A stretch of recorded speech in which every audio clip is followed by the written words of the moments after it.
नमस्कार किसान भाइयों, स्वागत है बिकम फार्मिंग यूट्यूब चैनल में। किसान भाइयों, आज की जो हमारी वीडियो बेहद ही महत्वपूर्ण और अच्छी जानकारी वाली वीडियो। किसान भाइयों, जैसे कि आप सब लोगों को पता है कि इस समय गेहूं का समय चल रहा है और हमारे गेहूं जो खेती करते हैं वो हमारे किसान भाई, उनके लिए बेहद ही महत्वपूर्ण और अच्छी जानकारी वाली वीडियो है। किसान भाइयों, होता क्या है कि इस समय पे जब हम गेहूं की बुआई कर चुके होते हैं, बहुत सारे किसान भाइयों को अभी भी गेहूं की बुआई करनी। उसका मुख्य कारण क्या है कि जो किसान भाई गन्ने की खेती करते हैं, गन्ने की कटाई के पश्चात फिर गेहूं की बुआई करते हैं, तो इस वजह से उनको गेहूं की बुआई करनी। कुछ चीनी मिलों की लापरवाही यानी चीनी मिलें देरी से चल रही हैं, जिस वजह से किसान भाइयों को गन्ना निकालकर फिर गेहूं की बुआई करनी है, तो वो पछेती गेहूं बुआई में आता है। तो जिन किसान भाइयों ने गेहूं की अगेती बुआई की है, तो उनकी तकरीबन जो गेहूं की बुआई किए हुए एक एक महीने के तकरीबन होने वाला है, या 20 दिन ऐसे मान सकते हैं, 25 दिन। तो कुछ किसान भाइयों ने पहला पानी और कुछ किसान भाइयों ने दूसरा पानी भी लगा दिया या लगाने वाले हैं। तो जो हमारे किसान भाई पहला दूसरा पानी लगाने वाले हैं, उनके लिए महत्वपूर्ण जो खाद है वो बताएंगे। जैसे कि आप सब लोगों को पता है कि हमारे किसान भाई जो यूरिया है वो गेहूं की पहला पानी या दूसरे पानी पे अवश्य गेहूं को पानी लगाते समय यूरिया डालते हैं। और यूरिया डालना अच्छी बात भी, जिससे कि नाइट्रोजन की जो कमी है वो दूर हो जाती है, गेहूं में पीलापन, इन सब चीज़ों की समस्याएं जो यूरिया से दूर हो जाती है। अब किसान भाई, होता क्या है कि जब तकरीबन एक माह की गेहूं होने वाली हो या 20 दिन की, 25 दिन की, तो ये शुरुआती समय होता है।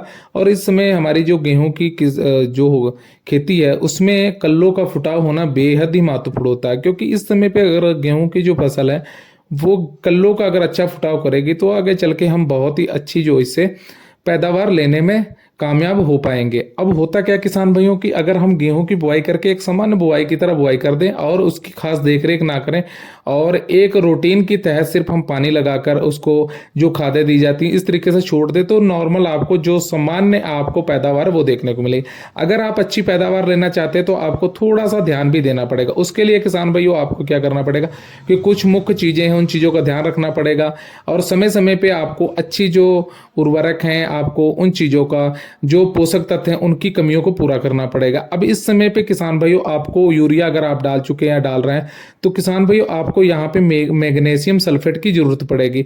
मैग्नीशियम सल्फेट से होता क्या है किसान भाइयों, प्रकाश संश्लेषण की जो क्रिया है वो हमारे पौधे में बढ़ जाती है। प्रकाश संश्लेषण जो है उससे हमारा जो पौधा है अच्छा विकास करता है, अच्छा कल्ला निकालता है, अच्छा फुटाव होता है। इन चीज़ों की इस समय पे बहुत ही ज़्यादा ज़्यादा जरूरत होती है। अब मैग्नीशियम सल्फेट जो है हमारी किसी भी फसल के लिए बहुत ही अच्छी लाभदायक होती है। अब ये बहुत सारे जैसे चीज़ें हैं, गेहूं में पीलापन आना, गेहूं की जो ग्रोथ उसका रुक जाना, इन सब चीज़ों पे बहुत अच्छा वर्क करती है, और इन चीज़ों को बढ़ाने में और कल्ला बढ़ाने में, अच्छा फुटाव कल्लों का करने में बहुत ही एक कामयाब उर्वरक खाद है। अब जो मैग्नीशियम सल्फेट है, मैग्नीशियम सल्फेट किसान भाइयों आपको तकरीबन 10 किलो प्रति एकड़ के हिसाब से आपको अपनी गेहूं की फसल में डालनी है। जो मात्रा की बात कर रहे हैं, तो मात्रा आपको 10 किलो मैग्नीशियम सल्फेट की आपको गेहूं के लिए लेनी है, और प्रति एकड़ के हिसाब से आपको इसकी डालनी है।